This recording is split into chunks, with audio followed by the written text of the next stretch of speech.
Assalamualaikum. Segala puji bagi Allah yang Maha Pengasih lagi Maha Penyayang, yang telah melimpahkan rahmat serta hidayahnya kepada kita semua. Tak lupa solawat serta salam kita haturkan kepada junjungan kita baginda Muhammad Rasulullah Shallallahu Alaihi Wasallam. Allahumma sholli ala Sayyidina Muhammad. Di antara karya-karya pemikiran Islam, warisan intelektual Ibnu Khaldun terhitung unik.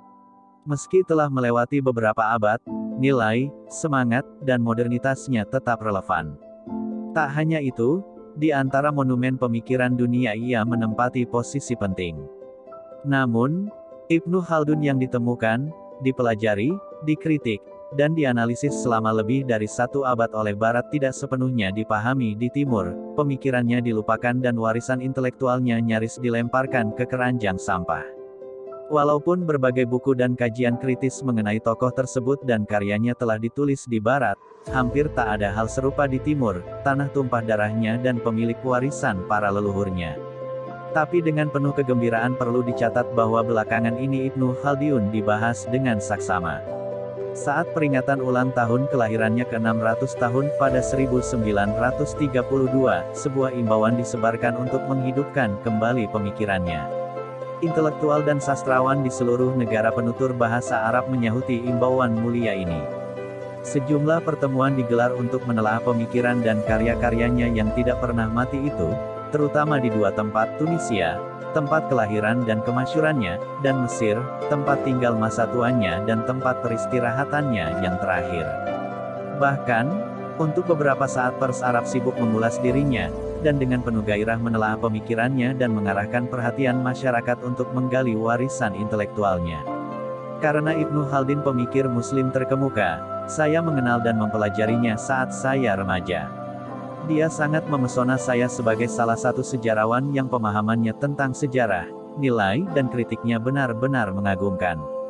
Karya yang saya suguhkan untuk mengenalkan Ibnu Khaldun dan warisan intelektualnya ini merupakan salah satu tanda terima kasih saya sebagai salah seorang murid kepada gurunya. Karena kehidupannya bagian dari sejarah negara-negara barbar pada pertengahan abad ke-8H, saya juga membahas sejarah negara-negara tersebut dan perubahan-perubahan yang terjadi pada masa itu serta menjelaskan lembaga-lembaga politiknya secara panjang lebar. Saya juga sangat memperhatikan kehidupan Ibnu Khaldun di Mesir, dan membahas hubungan-hubungan sejarawan itu dengan masyarakat intelektual Mesir, dan kontroversi di antara dia dan para penulis Mesir. Mengenai warisan intelektual Ibnu Khaldun, saya berusaha menampilkannya secara sederhana dan menghindari polemik serta perbandingan-perbandingan yang rumit. Saya harus teliti betul, dan pada saat yang sama, meninjau ulang hal-hal yang menarik dan pembahasan yang bermanfaat. Tujuan saya adalah menuangkan warisan intelektual Ibnu Khaldun dengan jelas dan ringkas kepada para siswa, mahasiswa, dan pembaca umum. Bila mereka memahami dan menghargainya, mereka bisa mencari karya Ibnu Khaldun itu, membaca dan mempelajarinya secara cermat dan utuh. Mengenai penelitian Barat terhadap Ibnu Khaldun, dan penghargaan, analisis serta perbandingannya tentang pemikiran dan teori-teorinya, saya menyediakan satu bab khusus yang mengulas secara lengkap semua penelitian yang pernah ditulis tentangnya. Saya juga memberikan catatan bibliografik tentang kitab Al-Ibar dengan menunjukkan beberapa fase yang dia lewati hingga diterbitkan secara utuh, beberapa manuskrip yang dia rujuk, beberapa bagian yang diterjemahkan ke bahasa-bahasa Eropa, dan beberapa salinan manuskripnya yang kini ada di beberapa perpustakaan. Tulisan ini diikuti bibliografi terperinci mengenai semua sumber rujukan saya yang mengkaji Ibnu Khaldun dan warisan intelektualnya, baik dalam bahasa Arab maupun Barat Latin, Jerman, Inggris, Belanda, dan lainnya. Bagian ini penting dibaca oleh mereka yang ingin mendalami kajian tersebut. Meskipun pemikir klasik, seharusnya Ibnu Khaldun menjadi guru para pemuda di Arab maupun di dunia Islam, mukadimahnya harus sering mereka baca. Bukan sekadar untuk mengagumi pemikiran dan penelitiannya yang luar biasa, melainkan juga untuk belajar berbagai metode penyampaian mengenai teori-teori sosial, yang kerap sulit disampaikan. Jika mukadimah karya Ibnu Khaldun itu kekayaan yang tidak terkira dalam warisan intelektual sastra Arab, ia juga kekayaan yang tidak terkira dalam retorika Arab. Kepada para pemuda di seluruh negara Arab dan seluruh negeri Islam, saya menghadirkan biografi pribadi luar biasa dalam sejarah pemikiran Islam ini. Semangat menggebu dan orisinal Ibnu Khaldun mendorong Barat untuk meletakkan prinsip-prinsip sosiologinya dan menghargainya hingga kini. Semoga dengan kajian ini para pemuda mendapatkan dorongan untuk membaca, memahami, dan mengunduh manfaat dari warisan intelektual Ibnu Khaldun yang sangat berharga itu.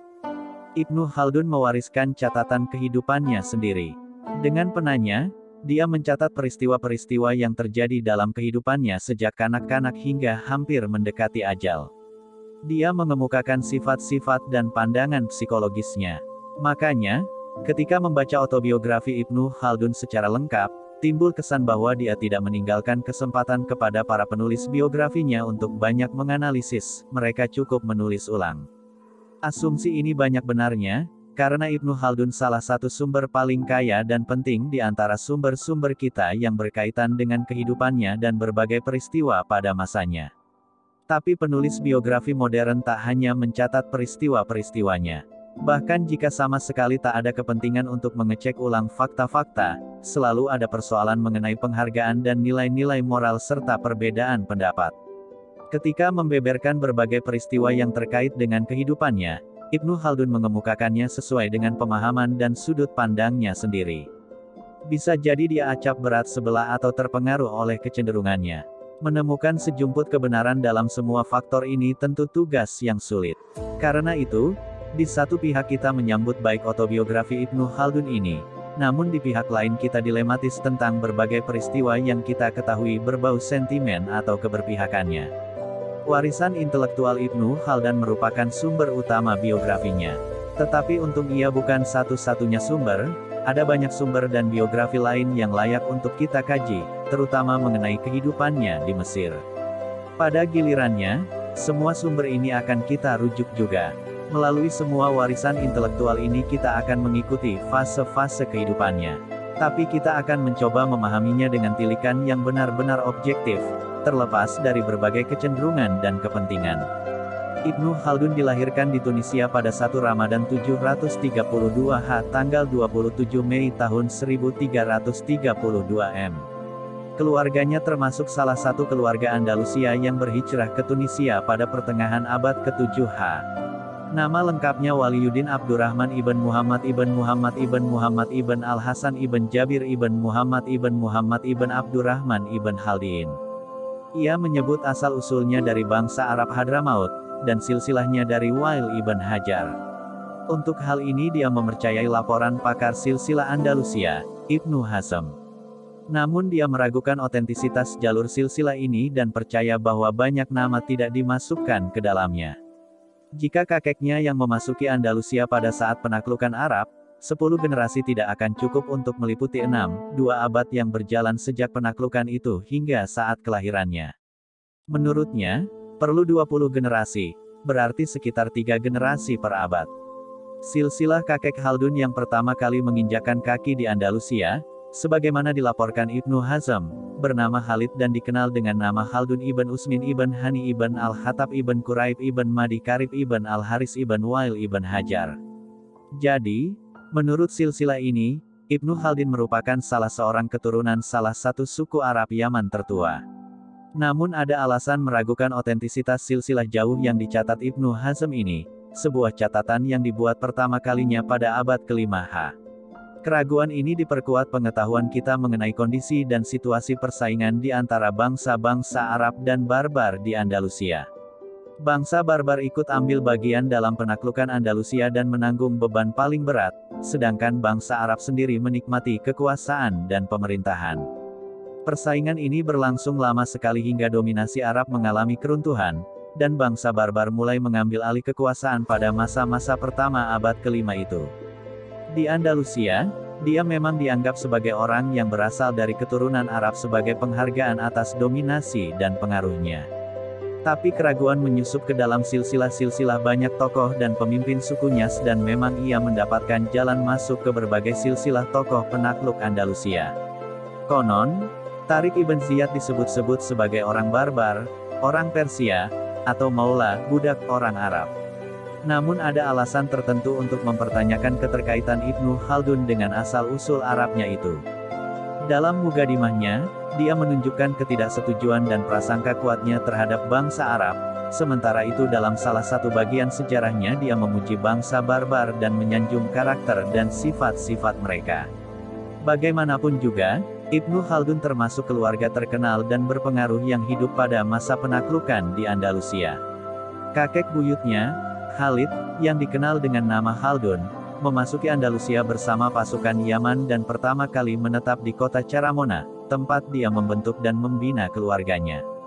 Kemudian keturunannya pindah ke Sevilla, tapi Bani Khaldun tampil dalam percaturan hanya pada akhir abad ketiga selama pemerintahan Amir Abdullah ibn Muhammad dari dinasti Umayyah 274–300 H. Saat itu Andalusia terlibat perang dan revolusi di banyak pelosok negara. Di antara kota-kota yang memberontak, Sevilla lumayan terkenal.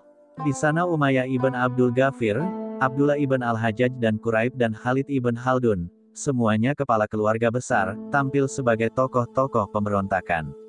Umayyah adalah gubernur kota tersebut di bawah kekuasaan Amir Muhammad. Dia memberontak dan memegang kekuasaan mutlak serta membunuh Al-Hajjaj. Tapi keluarga-keluarga Khaldun dan Al-Hajjaj menentang keras dan memeranginya hingga dia terbunuh. Quraib ibn Khaldun memegang kekuasaan mutlak dan menyatakan dirinya sebagai penguasa wilayah Sevilla.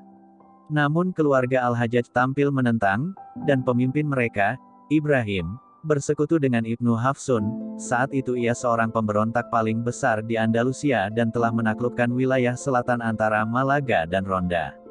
Quraib mengetahuinya, dan akhirnya bergabung dengannya dalam pemerintahan Sevilla.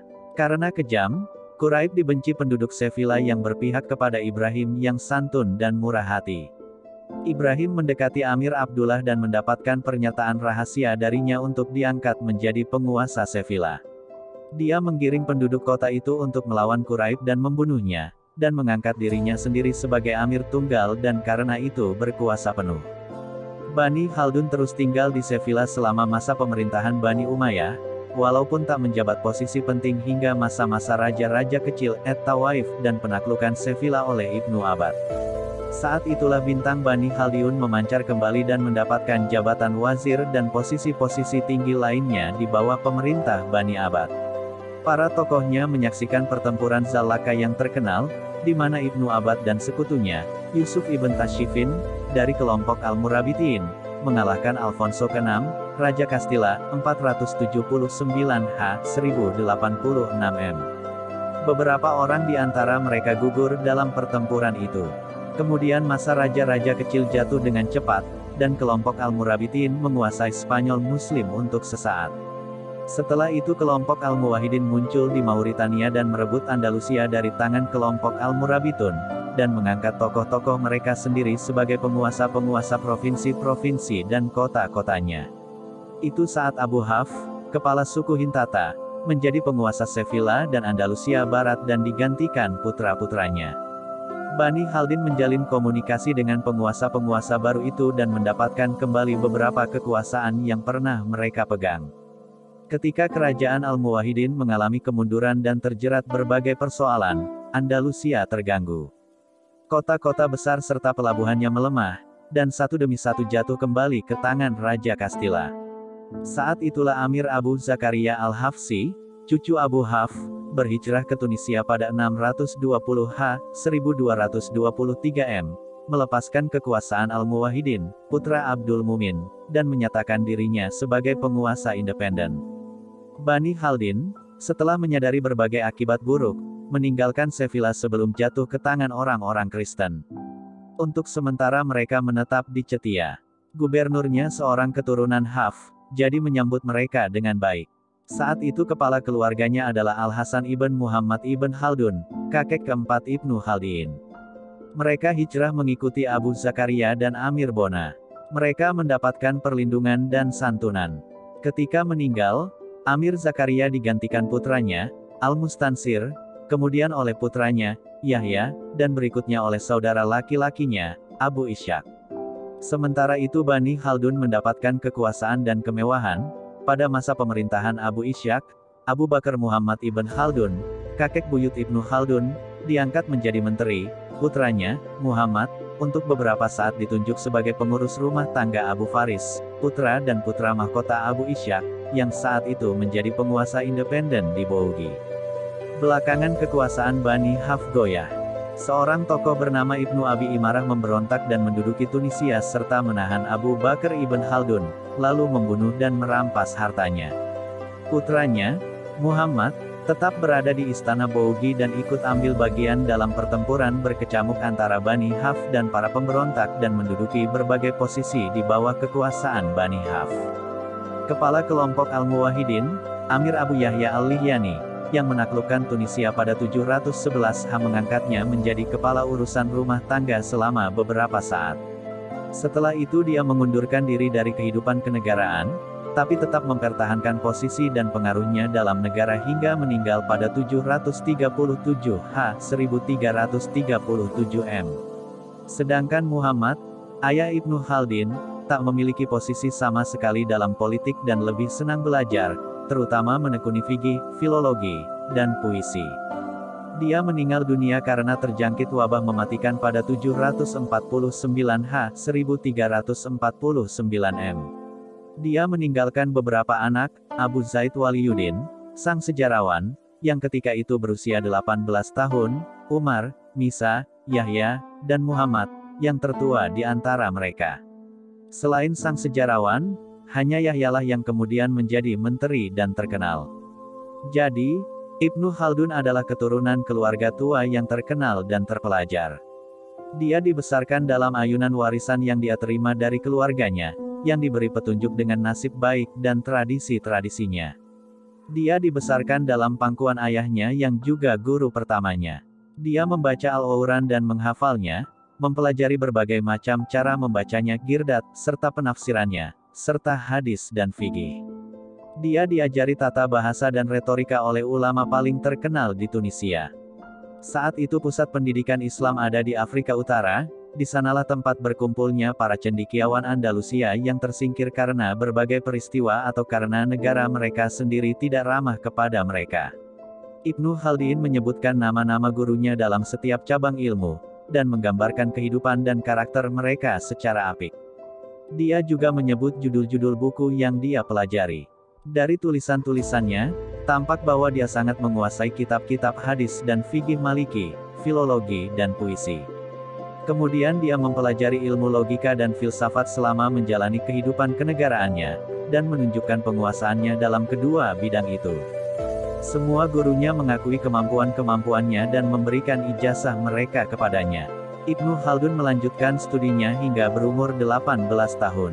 Pada saat itu Afrika Utara mengalami banyak kemelut yang membuat seluruh dunia Islam dari Samarkand hingga Mauritania jatuh, maksudnya karena wabah mematikan atau, menurut istilah Ibnu Khaldun, wabah yang menyapu bersih. Ia adalah epidemi yang sama dengan yang terjadi di Italia dan kebanyakan negara di Eropa.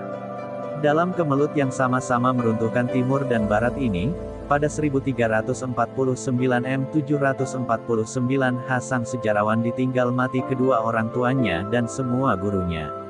Sebagian besar penduduk Tunisia pun tewas. Ketika menyinggung istilah itu, Ibnu Khaldun merujuk kemelut ini lebih dari sekali. Ia menggulung permadani dan semua barang di atasnya, dan orang-orang terhormat, para tokoh dan semua cendekiawan meninggal, dan juga kedua orang tua saya. Semoga mereka mendapatkan rahmat Allah. Dia menyatakan sangat berduka cita atas meninggalnya kedua orang tua dan para gurunya hingga dia kesulitan melanjutkan pendidikannya. Karena itu dia memutuskan berhijrah ke Mauritania, tempat guru-guru dan teman-temannya meninggal. Tapi kakaknya, Muhammad, mencegahnya. Tak lama setelah mendapatkan kesempatan untuk memasuki kehidupan kenegaraan, ketika Abu Muhammad ibn Tafrakin, penguasa Tunisia yang zalim, memanggilnya untuk menempati jabatan sekretaris pribadi tawanannya, Sultan Muda Abu Ishaq. Sekretaris pribadi itu harus mencantumkan nama dan stempel Sultan pada surat menyurat dan keputusan-keputusan kerajaan. Saat itu, usia sang sejarawan belum lagi 20 tahun. Sebelum mengikuti fase-fase kehidupan dan aktivitas kenegaraan sang sejarawan di beberapa negara dan istana Afrika Utara, kita akan sedikit membicarakan kondisi tempat-tempat itu. Menjelang abad ke-7 Afrika Utara menjadi ajang pergolakan politik penuh kekerasan. Kekhalifahan Al-Muwahhidun hancur berantakan. Di atas reruntuhannya muncul beberapa negara kecil dan wilayah-wilayah pemerintahan perkotaan yang merdeka. Di Tunisia muncul Emirat Bani Haf, di Tlemcen dan Barbari Tengah, sekarang Aljazair, berdiri Emirat Bani Abdul Wad, di Fes dan Maroko muncul Kerajaan Bani Marin. Di sana juga muncul beberapa pemerintahan kecil di kota-kota dan kota-kota pelabuhan yang semula berada di bawah kekuasaan kerajaan-kerajaan tersebut. Negara atau pemerintahan itu berdiri dengan jalan pemberontakan dan dipimpin tokoh-tokoh pemberontak yang kuat. Sebagian besar wilayah warisan Emirat Al-Muwahhidun jatuh ke tangan Bani Marin yang kerajaannya paling luas dan paling kuat, terdiri dari Mauritania, sekarang Maroko, Ceuta, sebagian Barbari Tengah dan untuk beberapa saat termasuk pula Gibraltar. Pemimpin dan pendiri dinasti mereka adalah Sultan Abu Yusuf Yaqub ibn Abdul Haq. Dia menyerang Andalusia lebih dari sekali dan meninggal pada 685 H. 1286 M. Dia digantikan beberapa raja yang tangguh. Ketika kita membahasnya, Sultan Abul Hasan masih menjadi raja di Fes. Dia menggantikan kedudukan ayahnya yang meninggal pada 731 H. 1330 M. Dia termasuk ambisius dan memiliki proyek-proyek besar. Pada 733 H dia menyerang Gibraltar dan merebutnya dari tangan orang Kristen. Setelah itu dia menjelajah masuk ke Barbari Tengah dan menaklukkan kota-kota pelabuhannya satu demi satu dari tangan Bani Abdul Wad hingga menduduki Tlemcen, ibu kota kerajaan, pada 737 H. Maka, kerajaan Bani Marin meluas ke timur sampai tapal batas kota Tunisia. Abul Hasan berencana menaklukkan Tunisia dari Bani Haf, sanak keluarga, dan kolega mereka. Pendek kata, menghabisi mereka. Setelah mengangkat putranya, Sultan Abu Enin, sebagai penguasa Barbari Tengah pada awal 748 H dia terus menjelajah daerah lain demi meraih tujuannya. Dia merebut Tunisia dari tangan Umar ibn Abi Yahya, dan menghabiskan 2 tahun di sana untuk membenahi berbagai urusan pemerintahannya. Tetapi selama ketidakhadirannya pemberontakan pun pecah di Maroko, dan banyak kota pelabuhan memberontak kepadanya. Ketika mendengar bahwa putranya, Sultan Abu Enan, berniat merebut kekuasaan, dia mengangkat putranya yang lain, Al-Fadl, sebagai penguasa Tunisia dan berangkat ke Maroko pada 750 H. Sementara itu, Bani Haf bersiap merebut kembali negara mereka dengan bantuan beberapa kota pelabuhan yang mengakui kekuasaan mereka. Setelah Abul Hasan meninggalkan Tunisia, Al-Fadl, putra Sultan Abu Yahya, bergerak dan merebutnya serta mengembalikan kekuasaan kepada keluarganya. Tak lama sesudah itu, Wazir Ibn Tafrakin memberontak dan merebut kekuasaan darinya dan mengangkat adiknya, Abu Ishaq, menjadi raja atas kemurahan hatinya dan perwalian tiraniknya. Peristiwa ini terjadi pada 751 Hijriah. Demikianlah kondisi negara-negara Afrika Utara pada pertengahan abad ke-8 H. Revolusi dan pergolakan politik terus terjadi, dan kerajaan-kerajaan saling mengganti satu sama lain, melalui perebutan kekuasaan dan oleh berbagai dinasti.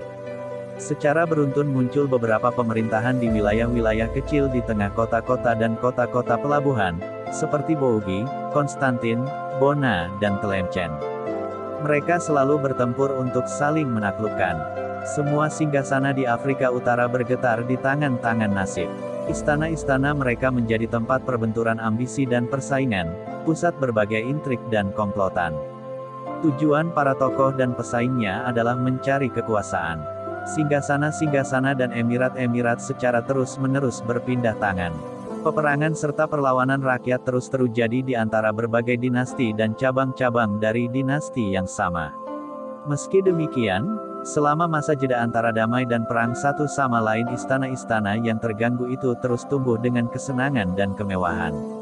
Kondisi ini mendorong para intelektual dan sastrawan mendekat ke sana. Bani Haf dan Bani Marin merupakan pelindung-pelindung utama para cendekiawan dan sastrawan yang berkumpul di sekeliling mereka dan menikmati keramahan, kemewahan serta menduduki jabatan-jabatan berpengaruh dan penting. Dalam sejarah Afrika Utara selama masa jeda ini ada yang perlu dicatat. Gerakan intelektual tumbuh berkembang, mapan dan bergerak sesuai dengan berbagai kondisi dan perubahan negara-negara tersebut. Tapi, seperti halnya kondisi negara-negara itu, gerakan intelektual selalu terganggu dan tak stabil. Gerakan intelektual ini segera berkumpul di sekitar istana tertentu daripada bersecepat menuju istana lain ketika mulai mengalami kemunduran.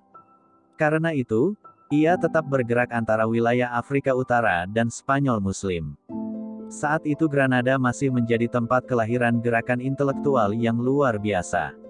Tapi Andalusia terlalu penuh dengan para cendekiawan dan sastrawan, terutama ketika kerajaan Kristen Castilla berhasil menghapus Andalusia dari provinsinya dan menaklukkan sebagian besar kota-kota pelabuhan dan kota-kotanya. Karena alasan inilah banyak cendekiawan dan sastrawan Andalusia berhijrah ke Afrika Utara. Daerah itu menyediakan berbagai kesempatan lebih besar, keamanan yang lebih baik dan lebih mudah mendapatkan biaya hidup. Dalam kondisi inilah Ibnu Khaldun memulai kehidupan kenegaraannya. Sejak kepindahan mereka ke Afrika pada pertengahan abad ke-7 H, Bani Khaldun mendapatkan perlindungan dari Bani Haf dan menduduki jabatan-jabatan terhormat dan penting.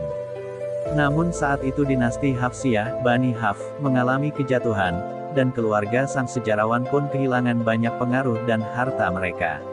Sebenarnya Ibnu Khaldun bercita-cita mendapatkan kembali warisan keluarganya dan mendapatkan kembali pengaruhnya yang merosot.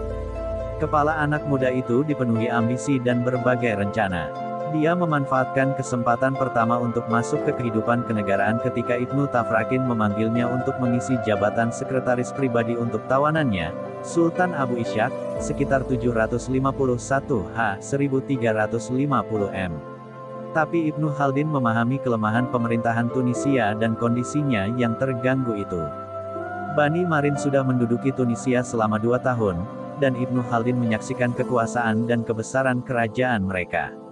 Ketika Sultan Abul Hasan meninggalkan Tunisia menuju Maroko, sebagian besar kelompok intelektual yang dulu menjadi guru-guru besar dan teman-teman Ibnu Khaldun mengikutinya. Mereka lebih suka mencari peruntungan atas perlindungan kerajaan yang kuat dan menang ini, dan berharap mendapatkan kehormatan dan kekayaan yang tidak dapat diperoleh lagi di Tunisia. Pikiran seperti itu memenuhi benak sang sejarawan, tapi Muhammad, kakaknya, mencegahnya. Ketika dipanggil untuk menjadi sekretaris pribadi, dia melihat kesempatan hijrah untuk mengadu nasibnya di Maroko dan mencoba menunaikan berbagai ambisinya ketika melihat peluangnya lebih besar dan lebih menguntungkan. Ternyata kesempatan itu datang tak lama kemudian.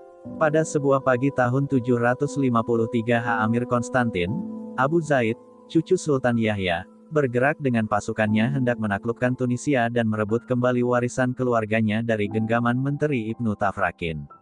Ditemani Ibnu Khaldun, Ibnu Tafrakin menemui Abi Zaid. Namun, pertempuran tetap pecah. Pasukan Tunisia kalah.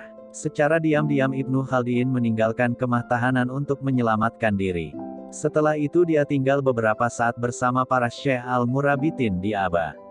Kemudian dia pergi ke Ceuta dan kembali ke Kafsa, di mana dia diikut-sertakan oleh beberapa faqih dari Tunisia yang diserbu Amir Konstantin. Dari sana dia menemani mereka menuju Biskra, tempat dia melewati musim dingin. Sementara itu Sultan Abul Hasan, Raja Maroko, meninggal dunia pada 11 Rabiul Awal 752 H, sesaat setelah pemberontakan putranya, Sultan Abi Enan, yang kemudian menduduki Fes. Abu Enan adalah pangeran yang berkuasa dan mandiri. Dia tidak segera naik tahta menggantikan ayahnya melainkan bersiap-siap menaklukkan Barbari Tengah dan menduduki kembali Tlemcen yang pernah ditaklukkan ayahnya dari Bani Abdul Wad tapi 2 tahun kemudian direbutnya kembali. Pagi-pagi sekali pada 753 H dia bergerak, menaklukkannya dan membunuh rajanya, Abi Said. Kemudian dia merebut Bougie melalui penyerahan diri penguasanya. Ketika itu Ibnu Khaldun yang berada di Biskra pergi menemui Sultan Abu Enin di Tlemcen. Sang sejarawan bercerita bahwa Sultan menghormatinya lebih daripada yang dia harapkan, dan mengirimkan dia kembali bersama bendaharawan kerajaannya ke Bougie. Di sana Ibnu Khaldun menyaksikan penobatan dan penyerahan kota itu. Ketika bendaharawan itu kembali menghadap Sultan, yang ditemani banyak delegasi, Ibnu Khaldun pergi bersama mereka dan diterima lagi dan diberi penghormatan oleh Sultan. Sesudah itu Sultan kembali ke Fes, ibu kota kerajaannya, dan Ibnu Khaldun bersama Ibnu Abi Amr kembali ke Bougie dan tetap bersamanya hingga akhir 754 H. 1353 M. Ibnu Khaldun segera memenuhi panggilan Sultan Abu Enan. Menurutnya, Sultanlah yang memanggilnya ketika namanya disebut dalam sebuah pertemuan yang diadakan untuk memilih beberapa cendekiawan. Dia tiba di Fes pada 755 dan diangkat sebagai anggota akademinya, Dewan Ulama, dan diperintahkan untuk ikut salat bersamanya. Sultan terus mempromosikannya hingga akhirnya dia diangkat menjadi salah seorang sekretaris dan pengurus rumah tangga istananya. Tapi Ibnu Khaldun menerima jabatan ini dengan ogah-ogahan, karena itu bukan jabatan-jabatan yang pernah diduduki kakek-kakeknya. Pendek kata, dia menilai martabat jabatan itu rendah dan tak penting.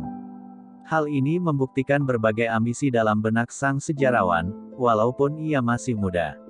Namun, ia mampu melanjutkan pendidikannya selama tinggal di Fes. Ia belajar kepada beberapa cendekiawan terkenal yang datang dari Andalusia ke Fes dan kota-kota lain di Afrika Utara. Pada masa ini dia belajar banyak dan pengetahuannya bertambah. Sejak itulah Ibnu Khaldun menjadi tokoh terkenal dalam sejarah negara-negara di Afrika Utara. Ia turut aktif mengembangkan negara-negara ini dan lingkungannya masing-masing, suatu saat ikut serta dalam sejarah naik turunnya tahta, dan pada saat-saat lain terlibat dalam api persaingan, intrik dan perang di antara mereka. Saat itu Ibnu Khaldun masih berusia 20 tahun.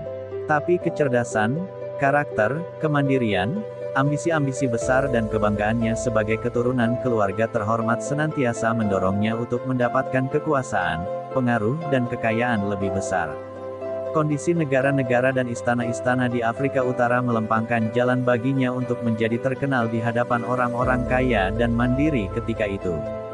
Hubungan Ibnu Khaldun dengan Sultan Abu Enan, raja paling berkuasa di Afrika Utara, merupakan awal dari aktivitas politik penting.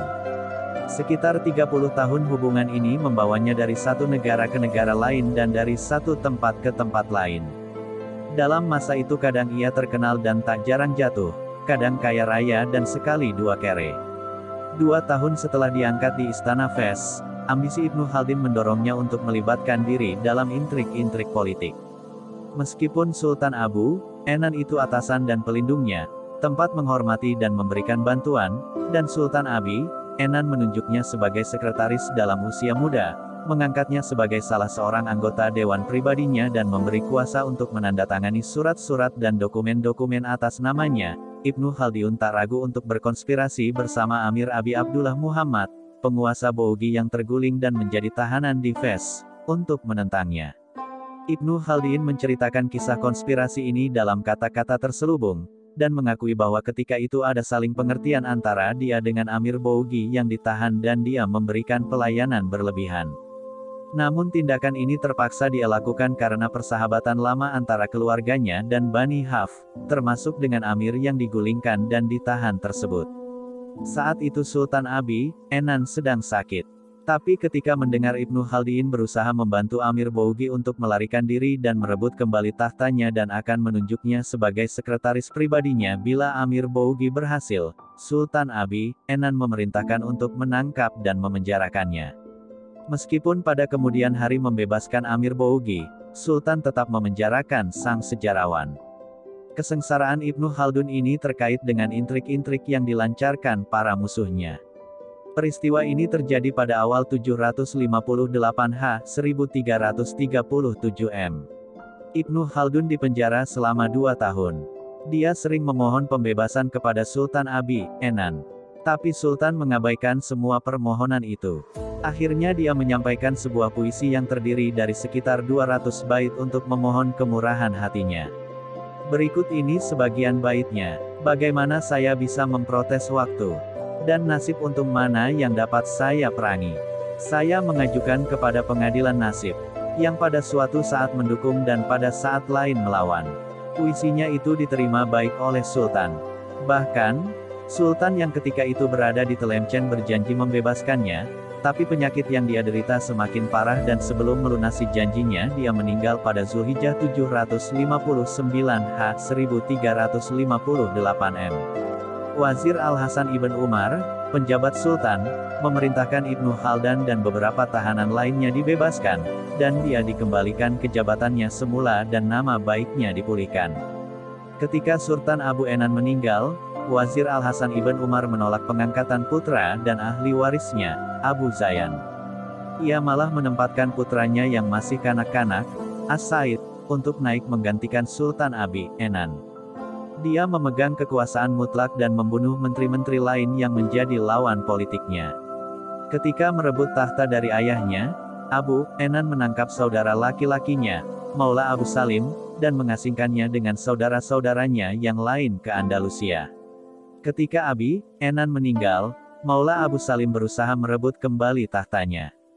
Tanpa mengalami banyak kesulitan dia menyeberang ke Maroko dan pergi ke pegunungan Gumara dan mendeklarasikan dirinya sebagai raja. Suku-suku di Gumara bergabung dan mendukungnya. Pada saat yang sama terjadi pergolakan baru di Fes. Al-Mansir ibn Sulaiman, salah seorang keturunan Yaqub ibn Abdul Haq, memberontak melawan Wazir Al-Hasan dan merebut kekuasaan darinya. Wazir itu dan sultannya, As-Said, bersembunyi di kota tapi kemudian dikepung Al-Mansir. Dalam sejumlah peristiwa ini Ibnu Khaldun bertindak mulia, namun dengan cara yang tidak dapat dipercaya. Pengkhianatannya kepada Sultan Abi Enin merupakan tanda-tanda buruk yang menjadi cermin atas perasaan dan hawa nafsunya. Tapi tindakan ini lahir karena kekeliruan, sebaliknya ia menunjukkan kecenderungan yang mengakar dalam batinnya dan merupakan buah dari suatu keyakinan. Ibnu Khaldun seorang oportunis, dia menangkap berbagai kesempatan dengan menggunakan bermacam sarana dan cara dan, menurut dia, dengan tujuan menghalalkan cara. Tanpa ragu dia mengembalikan kejahatan untuk mendapatkan kebaikan. Tanpa tedeng aling-aling dia menjelaskan kecenderungan ini dan tak berusaha menutup-nutupinya. Wazir Ibnu Umar membebaskannya dari penjara dan memberikan banyak bantuan kepadanya. Tapi begitu melihat kemenangan Al-Mansir, Ibnu Khaldun meninggalkan wazir dan berpihak kepada lawannya. Ia pun menjadi sekretaris raja yang baru itu. Tapi loyalitasnya itu tidak lama. Pasalnya, Sultan Salim sudah sampai di Gomara dan menyatakan dirinya sebagai raja. Utusan Sultan Salim, Al-Faqih ibn Marzik, menemui Ibnu Khaldun secara diam-diam dan menyampaikan surat dari Abu Salim yang memintanya berpropaganda mendukungnya dan membuka jalan untuk dapat kembali meraih tahta, sambil menjanjikan imbalan terbaik. Ibnu Khaldun melaksanakan misi itu dan menggerakkan para tokoh dan syekh yang menanggapi imbauan Abi Salim dan sepakat mendukungnya. Bahkan, Wazir Ibnu Umar pun sepakat menaatinya. Pengepungan terhadapnya membuatnya babak belur, namun tiba-tiba Ibnu Khaldun meninggalkan atasannya. Ditemani sejumlah tokoh dia datang ke kemah Sultan Abu Salim, dan menyampaikan rencananya untuk menurunkan Mansir ibn Sulaiman dari tahtanya. Di sini Ibnu Khaldun membela diri atas perbuatannya dan menyatakan bahwa dia meninggalkan Mansir karena kondisinya yang kacau sementara itu keberhasilan Sultan Abu Salim di depan mata. Ditemani Ibnu Khaldun, Abu Salim berangkat bersama pasukannya ke Fes. Ketika dia datang Mansir ibn Sulaiman melarikan diri. Abu Salim duduk di tahta mendiang ayahnya pada Syakban 760H dan mengangkat Ibnu Khaldun sebagai sekretaris pribadinya. Tak hanya itu, ia juga menjadikannya sebagai orang kepercayaan untuk menyimpan rahasia kesultanan. Saat itu dia mempergunakan gaya baru dalam surat menyurat, tanpa sajak, yang ketika itu biasa digunakan dalam surat. Ia menggantikannya dengan gaya bahasa yang mudah dan populer. Kemampuan puitisnya berkembang pada masa ini sehingga dia mengubah banyak ragam puisi yang sangat bagus. Dia membacakan puisi-puisinya kepada Sultan dalam berbagai kesempatan. Satu di antaranya yang terbaik, yang digubahnya pada suatu saat, berupa puisi panjang yang disampaikan kepada Sultan saat malam peringatan Maulid Nabi Muhammad SAW tahun 763H. Dalam puisi itu Ibnu Khaldun menyebutkan satu persatu sifat dan mukjizat Nabi dan memuji-muji sang Sultan. Berikut ini puisinya. Mereka dengan kejam meninggalkan dan menyiksaku dan membiarkanku lama menangis dan meratap pada saat berpisah mereka enggan memberi waktu sedikit pun untuk mengucapkan selamat berpisah kepada seorang pencinta yang sedih. Oh, selama berhari-hari mereka berpisah mereka membiarkan detak jantungku terbakar cinta iring-iringan mereka tidak tampak lagi dan air mataku tetap mengalir. Pada 762H ketika Sultan menerima beberapa hadiah dari Raja Sudan, di antaranya seekor jerapah, Ibnu Khaldun menyampaikan puisi lain kepada Sultan yang berisi pujian atas pemerintahannya dan menggambarkan jerapah itu dengan sangat indah. Bagi Ibnu Khaldun, masa ini merupakan fase retorika dan puisi. Prosa dan puisinya terkenal di kalangan sastrawan di Afrika Utara dan Andalusia. Ibnu Al-Khatib melukiskan prosa dan surat-surat kerajaan yang dia tulis sebagai saluran-saluran retorika, Kebun-kebun seni, logam-logam mulia yang dibuat dengan cerdas, prolog-prolog dan epilog-epilognya sama-sama syarat imajinasi dan jelas. Mengenai baitnya, dia mencipta gerakan baru dalam puisi dan mengkritiknya dengan elegan. Inspirasi mengalir kepadanya, dia mengatasi setiap kesulitan dan menganugerahkan berbagai hal mengagumkan kepada kita. Tampaknya, bait Ibnu Khaldun itu diwarnai tasawuf. Dalam banyak puisinya ia menggunakan gaya puisi sufi ketika membicarakan cinta spiritual. Tampaknya Ibnu Khaldun memiliki kecenderungan tasawuf yang kuat. Bisa dilihat dari pernyataannya dalam Muqaddimah mengenai tasawuf dan pelepasan jiwa dari segala pertimbangan duniawi, dan bercita-cita menuju Tuhan yang Maha Tinggi. Berarti dia sudah mempelajari tasawuf dan karakternya dengan baik. Kita akan mengutip beberapa bait Ibnu Khaldun yang dia tulis dalam autobiografinya. Namun, dia tidak pernah mengutip surat-surat yang dia tulis untuk Sultan. Beruntung dia menukil beberapa surat pribadinya kepada Ibnu Al-Khatib. Surat-surat itu menunjukkan kekuatan ekspresinya dan kemampuannya dalam prosa. Dia juga menunjukkan kekuatan ekspresi yang sama dalam Muqaddimah, dan bukunya tentang sejarah.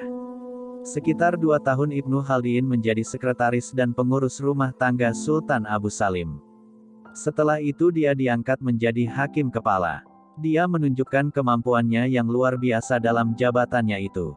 Namun dia mulai kehilangan dukungan Sultan, dan pengaruhnya melorot karena persaingan antara dia dengan pejabat-pejabat tinggi lainnya. Al-Faqih Ibn Marzik adalah teman Sultan dan teman dalam pengasingan juga.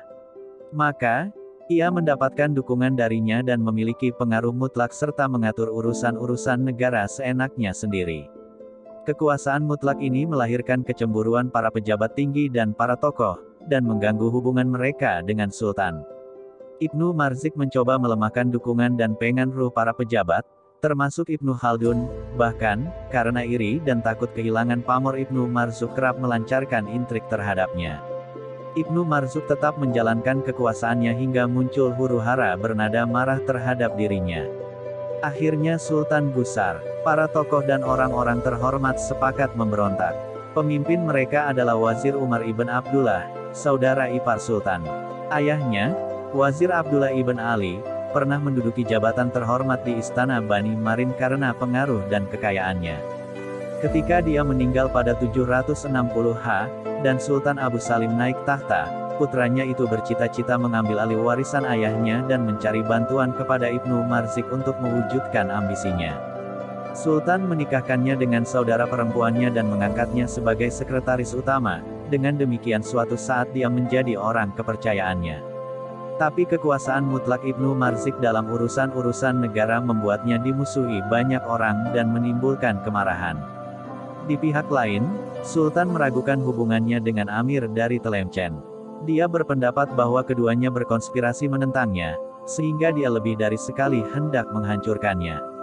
Ketika kekuasaan Ibnu Marzik melampaui batas, dan gagasan memberontak telah diputuskan, atas persetujuan komandan pasukan Umar ibn Abdullah menyerbu istana saat Sultan tidak ada di tempat, menduduki ibu kota baru Al-Balad Al-Jadid, dan menyatakan Abu Salim turun dari tahta kesultanan sekaligus penobatan Sultan baru sebagai gantinya, Abu Tashifin.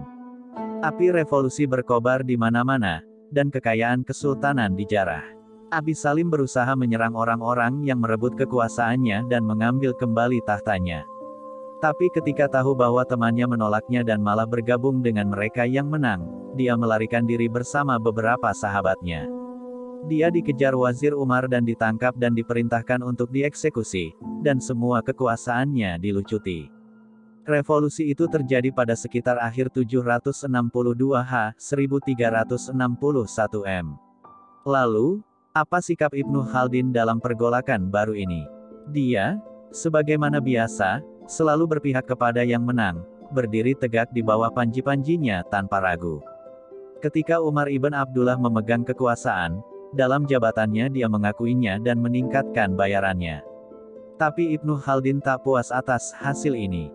Dia terpaksa ketika mengatakan, dengan semangat muda bercita-cita menuju kondisi lebih baik, sejak masa-masa pemerintahan Sultan Abu Enan dia sudah menjalin hubungan-hubungan bersahabat dengan Wazir Umar, dan mempercayakan persahabatan lama ini untuk mendapatkan bantuan wazir tersebut. Dia berpikir bahwa kesempatan untuk meraih jabatan-jabatan lebih tinggi dalam negara telah terbuka, seperti jabatan sekretaris pribadi sultan atau sekretaris pribadi wazir. Tapi Wazir Umar mengecewakannya. Bisa jadi karena dia memahami ambisi Ibnu Khaldun. Ketika itu Ibnu Khaldun diserang dan akhirnya berhenti dari jabatannya. Tindakan ini membuat wazir tak enak hati, yang kemudian mulai memperlakukannya dengan dingin. Ibnu Khaldun, karena cemas akan berbagai akibat buruk, pamit untuk kembali ke Tunisia, kampung halamannya. Namun, wazir menolak permintaannya karena khawatir dalam perjalanan nanti Ibnu Khaldun akan bertemu musuhnya, Abu Hamu, Amir Tlemcen, yang tempatnya telah direbut kembali oleh Bani Abdul Wad. Ibnu Khaldun membujuk Mas'ud Masih, teman baik dan saudara ipar Wazir Umar, agar membantunya mendapatkan izin berangkat dengan syarat tak boleh pergi ke Tlemcen dalam perjalanannya. Kemudian, Ibnu Khaldun memutuskan pergi ke Andalusia. Untuk pertama kalinya, disinilah Ibnu Khaldun menceritakan istri dan anak-anaknya. Dia mengirim mereka kepada paman-paman mereka di Konstantin. Karena itu, jelaslah bahwa Ibnu Khaldun menikah dan mempunyai beberapa anak. Sebelumnya, dia tidak pernah menyebutkan bahwa dia menikah, dan kita tidak tahu kapan tepatnya dia menikah. Namun kita percaya bahwa dia menikah pada 754 Hijriah, yaitu 10 tahun sebelumnya. Itu ketika dia sedang melakukan perjalanan di Barbari Tengah pada saat berangkat dari Tunisia pada 743 Hijriah. Saat itu dia menetap di Bougie, tak jauh dari Konstantin. Sebenarnya, kita ingin membaca lebih lanjut kisah keluarga Ibnu Khaldun dan perpindahan mereka bersamanya kemanapun dia pergi. Namun sayang, dia tak menceritakan apapun tentang anak-anak dan kehidupan rumah tangganya. Perjalanan ke Andalusia. Raja Granada saat itu adalah Muhammad ibn Yusuf ibn Ismail ibn al-Ahmar an-Nasri. Dia naik tahta ketika ayahnya, Sultan Yusuf Abul Hajjaj, meninggal dunia pada 755 H. 1354 M. Karena dia masih muda dan lemah, kekuasaan mutlak dipegang sekretaris pribadinya, Abun Nain Ratwan. Di antara menteri-menterinya adalah Lisanuddin Muhammad Al-Khatib, penulis dan penyair paling terkenal di Andalusia. Pada pemerintahan Sultan Yusuf Abul Hajjaj, ia juga menjabat sebagai menteri. Sultan Abu Nin menahan saudaranya, Sultan Abu Salim, dan saudara-saudaranya yang lain dan mengasingkan mereka ke Andalusia sebagaimana disebutkan di part 2. Sultan Muhammad menyambut baik kedatangan Sultan Abi Salim dan saudara-saudaranya tersebut, karena ikatan persahabatan kuat di antara mereka. Ketika Sultan Abu Nin meninggal dan Abu Salim merebut kembali tahta pada Syakban 760 H, hubungan kedua amir itu sangat akrab. Tapi beberapa minggu setelah penobatan Abi Salim malah, petaka menimpa temannya, Sultan Muhammad. Ia kehilangan tahta sekitar akhir Ramadan 760 H. Saudaranya, Ismail, didukung sejumlah tokoh, yang paling terkenal adalah saudara iparnya sekaligus kemenakannya, Ar-Rais Abi Abdullah, memberontak. Ar-Rais Abi Abdullah melancarkan propaganda rahasia mendukung Ismail dan menunggu kesempatan untuk menyerang Muhammad.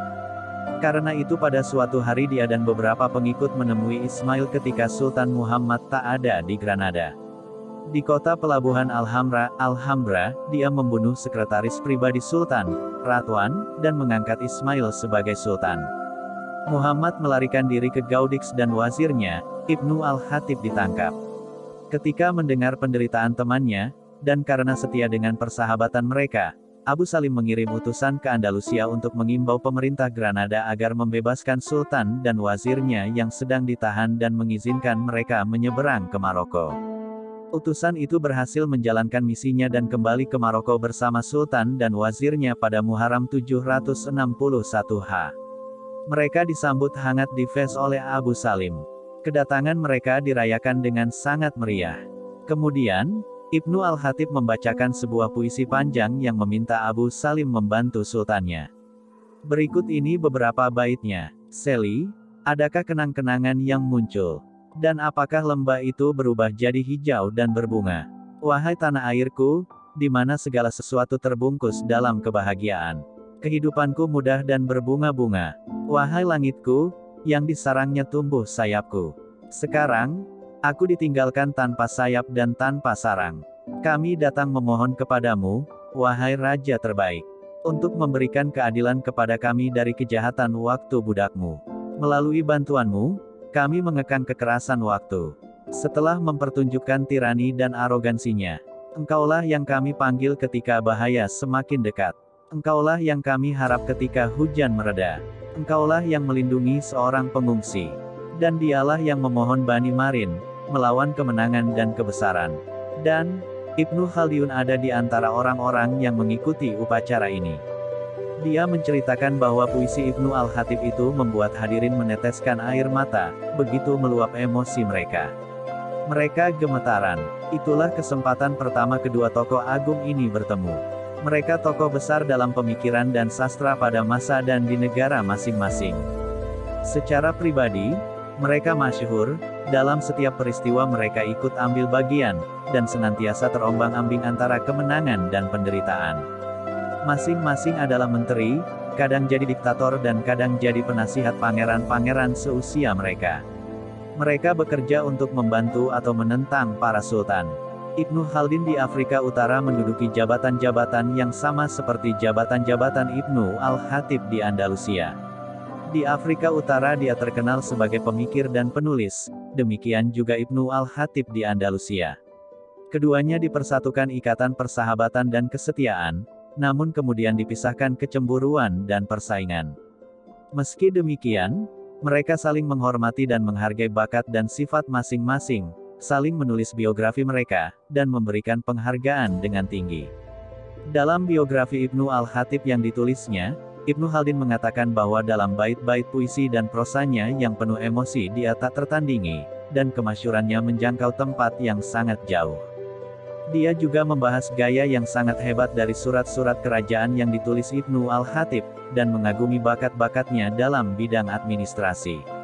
Ibnu Al-Khatib, dalam biografi Ibnu Khaldun yang ditulisnya, mengatakan bahwa dia sangat saleh, sikapnya luar biasa, sangat dihormati, paling segan dengan kebesaran masa lampau, sangat bermartabat, teguh pendirian, menentang setiap bentuk penghinaan, bandel, pemberani, bercita-cita menduduki jabatan-jabatan tertinggi, terbantu nasib baik, menguasai banyak pengetahuan sains dan sastra, memiliki intuisi besar, dan sebagainya. Saling hormat-menghormati kedua orang ini ditunjukkan lebih lanjut dalam surat menyurat di antara mereka. Sultan Muhammad berada di istana Fes selama beberapa saat, dan Abi Salim benar-benar berusaha menghormatinya. Ibnu Al-Khatib juga pergi ke dekat Maroko selama beberapa saat dan akhirnya menetap di Seli. Ketika itu Ibnu Khaldun, mantan seorang penjabat tinggi di negara itu, memiliki hubungan baik dengan sultan yang dilengserkan. Ibnu Khaldun pernah melayani dan memenuhi keinginan-keinginan sultan itu. Ketika Amir pergi ke Andalusia untuk mencoba merebut kembali tahtanya, Ibnu Khaldun ditinggalkan untuk menjaga keluarganya. Dia melaksanakan tugas itu dengan sungguh-sungguh demi membuat mereka gembira. Seiring waktu, ikatan persahabatannya dengan Ibnu Al-Khatib kian kuat. Dengan bantuan Pedro yang kejam, Raja Castilla, dan atas restunya Sultan Muhammad berusaha merebut kembali tahtanya.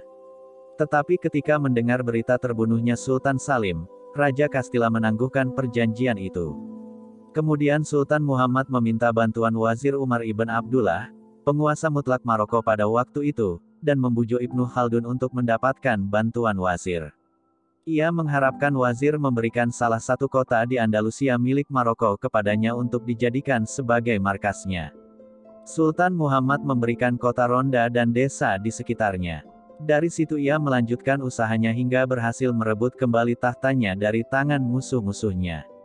Dia memasuki Granada dengan membawa kemenangan pada Jumadal akhir 763 H.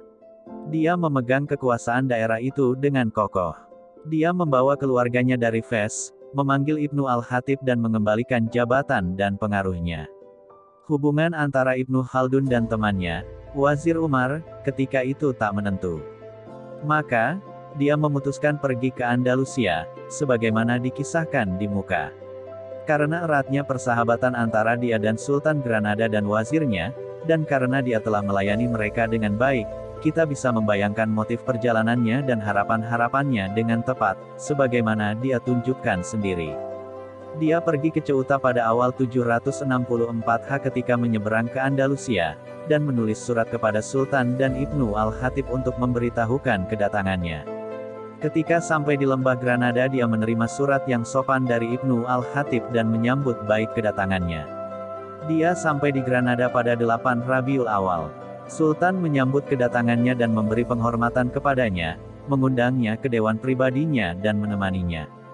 Ibnu al-Khatib juga menunjukkan penghormatan yang sangat besar kepadanya dan memberikan perlindungan. Tahun berikutnya, 765 1363 M, Sultan mengirimnya sebagai duta besar kepada Pedro yang kejam, Raja Castilla, dengan membawa hadiah sangat banyak untuk mengadakan perjanjian damai dan hubungan persahabatan. Ibnu Khaldun pergi ke Sevilla, di mana raja mengadakan sidang. Dia diterima dengan baik sekali. Di sini, Ibnu Khaldun menceritakan bahwa dia melihat bukti peninggalan nenek moyangnya di Sevilla yang, sebagaimana kita ketahui, pernah menjadi kampung halaman Bani Khaldun. Di tempat tersebut bintang keluarga ini pernah bersinar. Raja Castilla mengetahui sejarah keluarganya. Ibnu Khaldun diantar ke hadapannya di istananya, dan posisi terhormatnya dijelaskan seorang dokter Yahudi bernama Ibrahim ibn Zarur. Dokter itu mengenalnya di istana Sultan Abi, Nin. Sultan pernah memanggil dokter itu untuk melayaninya. Ibnu Khaldun menceritakan bahwa Raja Castilla mengusulkan agar dia tetap melayaninya, dan agar akan berusaha membujuk para pejabat negara untuk mengembalikan warisan keluarganya di Sevilla kepadanya. Tapi dia menolak. Ibnu Khaldun terlalu cerdas untuk mempercayai bahwa Raja Castilla itu sungguh-sungguh dalam usulannya. Ibnu Khaldun berhasil melaksanakan misinya, dan diberi hadiah oleh raja berupa seekor bagal yang menyenangkan sekali, lengkap dengan pelana dan kendali berlapis emas. Lalu, bagal itu dia serahkan kepada Sultan. Ketika pulang, Sultan memberinya kampung Elvira di Vega Granada. Dengan begitu dia dapat melipat gandakan penghasilannya. Dia meminta izin kepada Sultan untuk membawa keluarganya dari Konstantin, dan Sultan mengeluarkan surat izin yang dia perlukan. Bersama keluarganya, dia tinggal dengan kemakmuran dan ketenangan. Tapi ia segera menyadari Sultan memperlakukannya dengan dingin. Jelas, ini terjadi karena intrik-intrik Ibnu al-Khatib, yang juga memiliki sikap serupa. Wazir itu khawatir atas persaingan dan perlakuannya. Ibnu Khaldun sadar bahwa dia tidak dapat lagi menetap di Granada. Pada saat yang sama dia menerima surat dari temannya, Abu Abdullah Muhammad, Amir Bougi.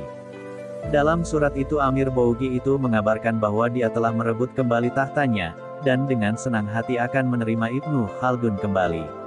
Ibnu Khaldun pun memutuskan meninggalkan Andalusia dan meminta izin kepada Sultan. Sultan memenuhi permohonannya, memberikan banyak hadiah dan menyelenggarakan acara perpisahan.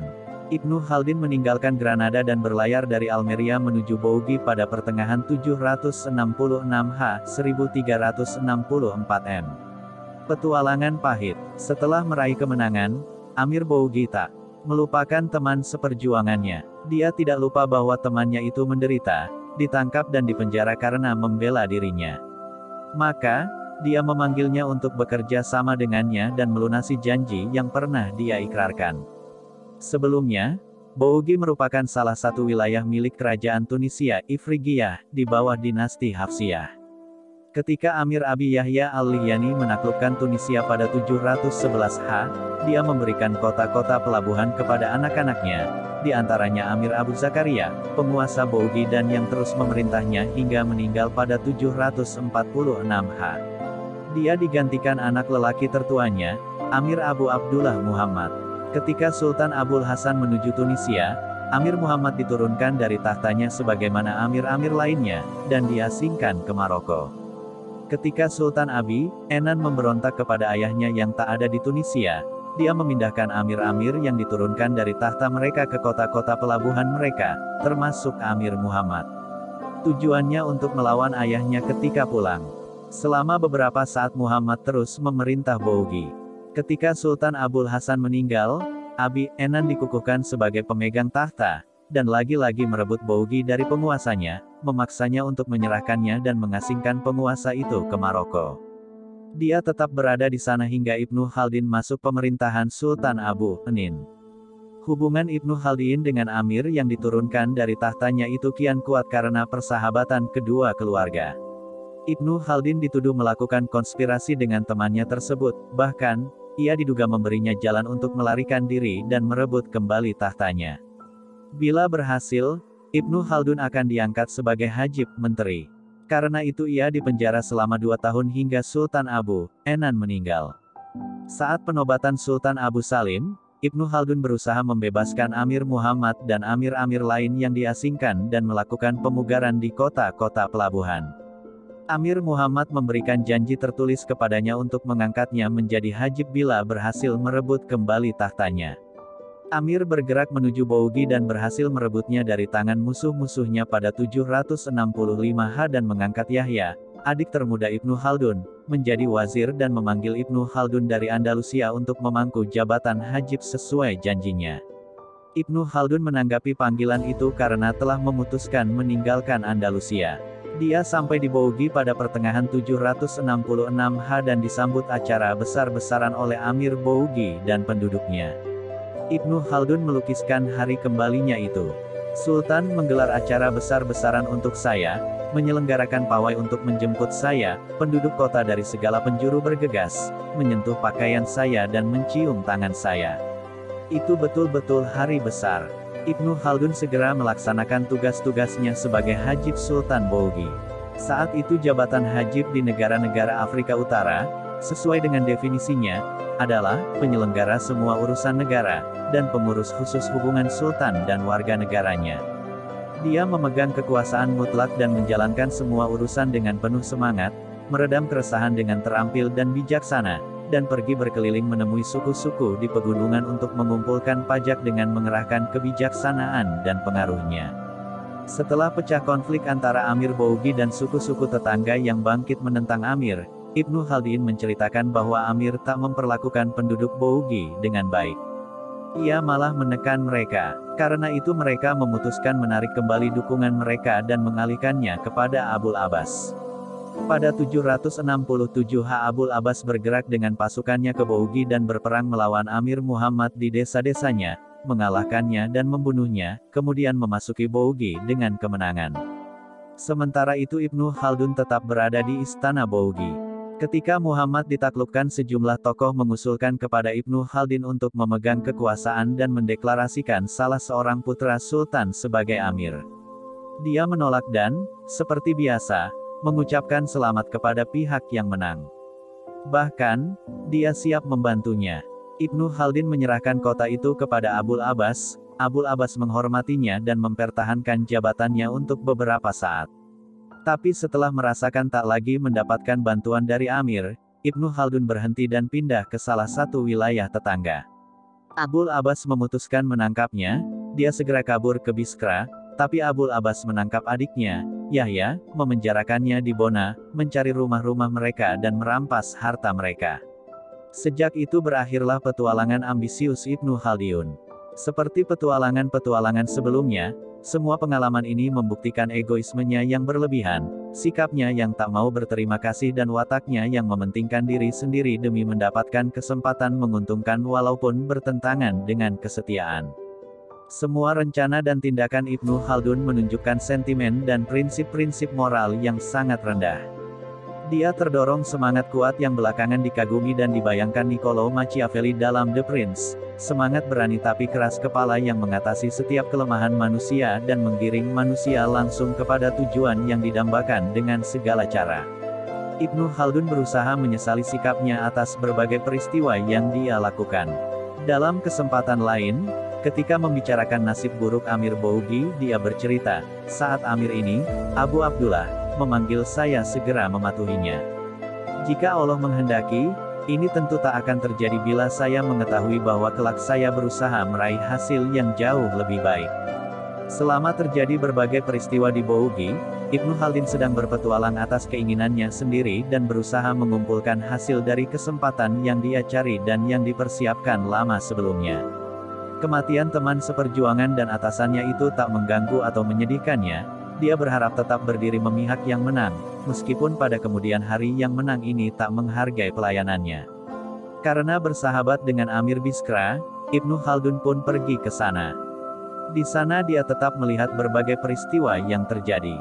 Amir Abi Hamu Musa ibn Abdurrahman, Sultan Tlemcen, adalah saudara ipar Amir Bougi yang ditaklukkan dan bercita-cita menaklukkan kota itu. Ketika mendengar kematian saudara iparnya, dia mengirimkan pasukannya ke Bougi untuk merebut kembali kota itu, tetapi mereka kalah.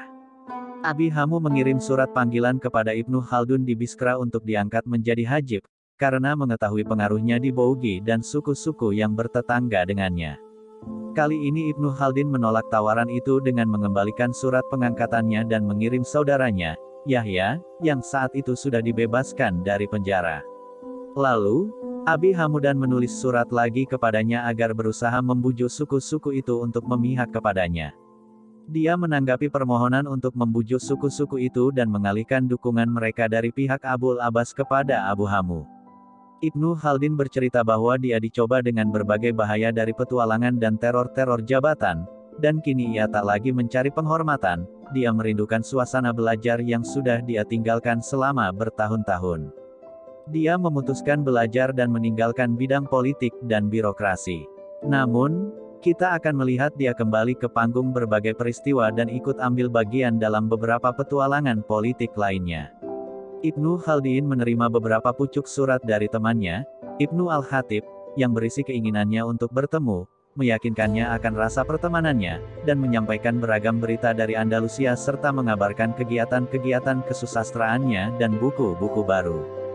Ibnu Khaldun membalasnya dengan menyatakan sentimen-sentimen serupa, berbicara tentang nasib buruknya di Bougi, dan menyampaikan berita-berita dari Afrika Utara dan Mesir yang sampai kepadanya. Surat-surat ini, sekali lagi, menunjukkan sikap saling menghargai dan menghormati di antara mereka. Ibnu Khaldun tetap tinggal di Biskra. Di satu pihak dia membujuk berbagai suku untuk mendukung pemerintahan Abu Hamu dan memihak kepadanya untuk melawan Abul Abbas, di pihak lain ia berusaha memperkuat ikatan-ikatan kesetiaan antara Abu Hamu dan Abi Ishaq, Sultan Tunisia. Hubungan Abu Ishaq dengan saudaranya, Abul Abbas, tidak begitu harmonis. Kesulitan-kesulitan Abi Hamu meningkat karena pemberontakan sepupunya, Abi Zayan. Ibnu Khaldun bekerja lebih giat mengumpulkan suku-suku di bawah panji-panjinya. Kemudian dia pergi bersama penguasa Biskra, dan tokoh-tokoh lain yang telah ditaklukkan, beserta pasukan mereka untuk membantu Abu Hamu yang siap berperang melawan musuh-musuhnya pada 771 H. Tetapi dia kalah dan Ibnu Khaldun terpaksa kembali ke Biskra untuk membangkitkan kembali semangat suku-suku agar membantunya, dan untuk memperkuat hubungan antara dirinya dan Sultan Tunisia. Tahun berikutnya, Ibnu Khaldun pergi bersama sejumlah tokoh untuk mengunjungi Abu Hamu dan merundingkan rencana yang harus mereka lakukan. Dia menemuinya di Aljazairiyah dan tinggal beberapa saat, dan dalam pesta Bairam dia membacakan sebuah puisi ucapan selamat yang bagus sekali. Tetapi loyalitas Ibnu Khaldun kepada Amir Tlemcen tak lama. Dia segera berpihak kepada musuhnya. Setelah membujuk suku-suku untuk membantu Amir Tlemcen, kini ia menghasut mereka untuk melawannya. Sultan Maroko, Abdul Aziz ibn Al-Hasan, ketika itu bergerak bersama pasukannya untuk menyerang Tlemcen dan merebutnya kembali dari genggaman Bani Abdul Wad. Wazir Umar ibn Abdullah sudah memegang kekuasaan mutlak di Maroko sejak Sultan Abu Salim terbunuh pada 762 H, dan menobatkan raja-raja boneka dan para pemuda dari Banu Marin. Pada 768 H dia menobatkan Sultan Abdul Aziz, putra Sultan Abul Hasan yang pernah menjadi tawanannya dan yang kekuasaannya telah ditanggalkan. Saat itu Sultan marah sekali. Dia memberontak melawan Wazir Umar dan membunuhnya secara diam-diam serta menumpas sanak keluarganya. Ia pun mendapatkan kembali semua kekuasaannya. Bersama pasukannya, dia bergerak ke Barbari Tengah, dengan maksud menaklukkan Tlemcen dan menghancurkan kekuasaan Bani Abdul Wad. Ketika itu Ibnu Khaldun menjadi tamu Abi Hamu. Ketika mendengar Raja Maroko sudah mendekat, pemberontakan terjadi merata di mana-mana, dan menyadari bahwa jalan menuju Biskra tertutup, dia menyadari berbagai akibat yang harus dia hadapi. Maka, dia mohon pamit kepada Abu Hamu untuk pergi ke Andalusia. Sultan memenuhi permohonannya, dan menitipkan surat untuk disampaikan kepada Raja Granada. Ibnu Khaldun bergegas menuju pelabuhan Hanin untuk berlayar, Tapi saat itu Raja Maroko sudah tiba dengan pasukannya di Tlemcen. Abi Hamu terpaksa pergi ke padang pasir untuk mengumpulkan pasukannya. Ketika mendengar Ibnu Khaldun ada di Hanin membawa kekayaan Abi Hamu, Raja Maroko mengirimkan satu detasemen tentara untuk menangkapnya. Ketika berada di pelabuhan dan ketika tidak mendapatkan apa-apa darinya, mereka terkejut. Karena itu dia dibawa kepada Sultan yang berkemah di dekat Tlemcen. Sultan memeriksa dirinya, memarahinya karena meninggalkan Bani Marin dan memihak musuh-musuhnya. Ibnu Khaldun meminta maaf atas kesalahpahamannya dengan Wazir Umar dan sejumlah tokoh. Namun, ia juga menyinggung soal bantuan dan pelayanannya kepada Bani Marin. Selain itu Ibnu Khaldun berjanji untuk membantu memugar Bougi ketika Sultan menyatakan keinginan kuatnya untuk menaklukkannya. Sultan merasa senang, dan setelah ditangkap selama semalam dia pun dibebaskan. Dia beristirahat di padang pasir yang dikenal dengan nama Ribat Abi Madian, dan tinggal beberapa saat di sana dengan menghabiskan waktu dengan berkholwat sambil membaca dan belajar. Ketika berhasil merebut Tlemcen kembali pada 772 Sultan Abdul Aziz memanggil Ibnu Khaldun dan menugasinya untuk membujuk suku-suku agar memihak kepadanya melawan musuhnya, Abu Hamu. Ibnu Khaldun menjalankan tugas itu dengan baik dan mulai mengumpulkan suku-suku dan merayu mereka untuk melawan bekas temannya itu. Dia ikut dalam ekspedisi yang dikirimkan Sultan untuk mengejar Abu Hamu, dan dengan kecendekiawanan dan pengaruhnya di antara para kepala suku dan syekh, berusaha memutuskan hubungan suku-suku itu dengan Abu Hamu. Pasukan Sultan terus mendesak Abi Hamu hingga mereka kaget menemukannya di pedalaman padang pasir. Mereka menghancurkan tendanya. Abu Hamu dan keluarganya melarikan diri pada malam hari. Setelah beberapa hari tinggal bersama keluarganya di Biskra, Ibnu Khaldun menghadap Sultan Abdul Aziz di Tlemcen dan diterima dengan ramah. Sultan mengirimnya untuk menenangkan suku-suku yang memberontak di Barbari Tengah dan memulihkan kesetiaan mereka kepadanya. Dia menaati perintah Sultan, tapi kali ini tak berhasil. Dia kembali ke Biskra dan menghadapi kesulitan untuk melaporkan kegagalannya kepada Sultan. Saat itu dia mengetahui kedatangan temannya, Ibnu Al-Khatib, ke istana Sultan di Tlemcen. Temannya itu kabur dari Andalusia untuk menyelamatkan diri dari ancaman balas dendam Sultan Granada karena hubungan keduanya sudah tak lagi cocok. Sultan Abdul Aziz menerimanya dengan ramah dan membantunya. Ibnu Al-Khatib menulis surat kepada temannya di Biskra sambil menyampaikan berita tentang dirinya dan hinaan atas perbuatannya ketika berada di Andalusia. Ibnu Khaldun menjawab surat itu dengan menegaskan penghargaan dan perhatiannya, dan membelanya atas tuduhan kafir, dan mengucapkan selamat atas keberhasilannya menyelamatkan diri. Ibnu Khaldun tetap tinggal di Biskra, sementara huru-hara pecah di seluruh pelosok Barbari Tengah. Ketika menyiapkan ekspedisi yang dikomandani wazirnya, Abi Bakar ibn Ghazi, untuk memerangi para pemberontak, sekali lagi Sultan menugasi Ibnu Khaldun untuk menenangkan suku-suku. Ibnu Khaldun melaksanakan tugas ini, dan pergi menghadap wazir di padang pasir dengan beberapa kepala suku yang setia. Kemudian dia kembali ke Biskra, tapi tidak tinggal lama di sana karena mengetahui amirnya cenderung memberontak. Maka, bersama keluarganya dia pergi untuk bergabung dengan Sultan di Tlemcen. Di tengah perjalanan dia mendengar kematian Sultan dan penobatan putranya, As-Said, di bawah kepemimpinan Wazir Ibnu Ghazi dan pengembalian seluruh istana ke Fes pada 774 Dia memutuskan melanjutkan perjalanan ke Fes dengan menyeberangi padang pasir bersama sejumlah pengawal dan pasukan Sultan. Dalam perjalanan kafilah itu bertemu beberapa brigadir tentara yang dihasut Abu Hamu dan berhasil merebut kembali Tlemcen ketika Sultan meninggal dan merampok barang-barang penumpangnya. Secara diam-diam Ibnu Khaldun dan keluarganya selamat dari penangkapan. Akhirnya mereka tiba di Fes dalam keadaan menyedihkan. Dia diterima Wazir, Ibnu Ghazi, dengan ramah. Wazir itu meyakinkan dirinya akan perlindungan yang akan dia berikan. Dia menetap di Fes dan menerima banyak pujian. Saat itu hubungan istana-istana Fes dan Granada menegang. Ketika Wazir Ibnu Al-Khatib mengungsi ke istana Bani Marin, Sultan Andalusia, Muhammad ibn Al-Ahmar, meminta agar istana Fes mengusirnya. Wazir Al-Ghazi menolak. Ia malah mengirimkan sejumlah pengungsi Bani Ahmar untuk menentang pemerintah Andalusia, Abdurrahman ibn Yaflus, seorang amir Bani Marin, dan Wasir Masud ibn Masih untuk menyebarkan hasutan menentang pemerintah Fez. Dia mengirim mereka dengan armadanya ke pantai Maroko dan menduduki Gibraltar yang ketika itu dikuasai Bani Marin. Wazir Al-Ghazi mengirimkan pasukan yang dikomandani sepupunya, Muhammad ibn Utsman, untuk memerangi para pemberontak itu. Ibnu Al-Ahmar membujuknya untuk mendukung perjuangannya dan menghasutnya untuk memisahkan diri. Dia meningkatkan standar pemberontakan dan menyatakan Amir Ahmad, putra Sultan Abu Salim, yang sedang ditahan di Tangiers, sebagai raja dan bergerak memerangi Ibnu Ghazi. Terjadi pertempuran sengit antara kedua pihak di dekat Meknes, dan Ibnu Ghazi melarikan diri ke Fez dan membangun benteng di sana. Para pemberontak mengepungnya hingga ia menyerahkan diri, dan melengsarkan Raja As-Said dari tahtanya. Sultan Abul Abbas menguasai Fez pada 799 dan mengangkat Ibnu Utsman sebagai Hajib. Amir Abdurrahman menguasai Maroko Utara setelah perjanjian yang disepakati. Selama peristiwa-peristiwa ini terjadi, Ibnu Khaldun tinggal di Fez. Ketika terjadi perubahan pemerintahan, timbul intrik untuk menentangnya.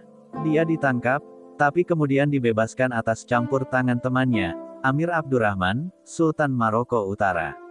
Setelah itu dia memutuskan hijrah ke Andalusia karena semua istana di Afrika Utara tertutup untuknya.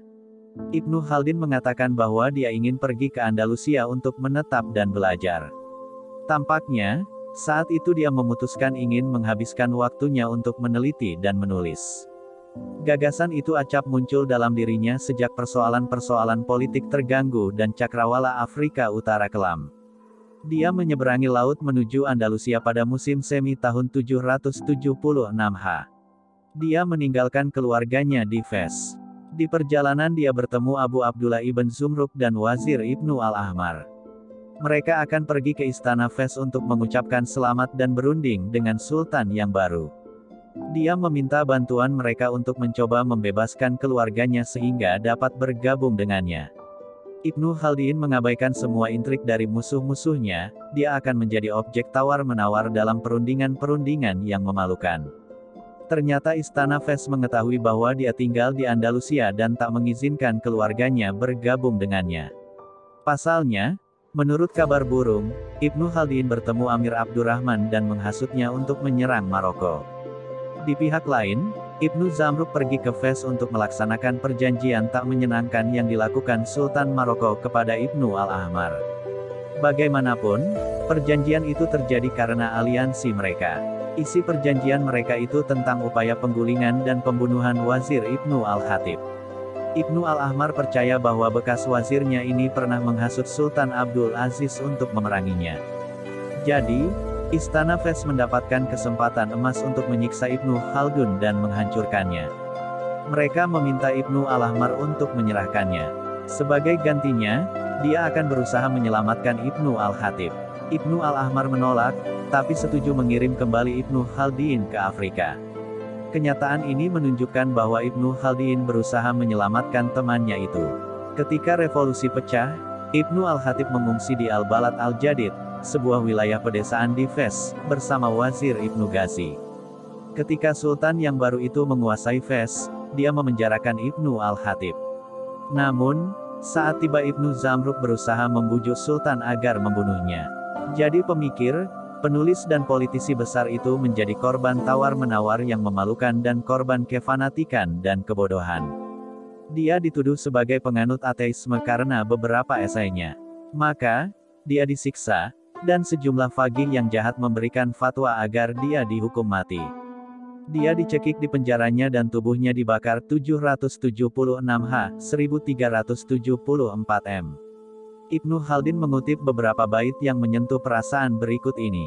Bait-bait ini merupakan puisi karya Ibnu Al-Khatib yang pernah dibacakan di penjara.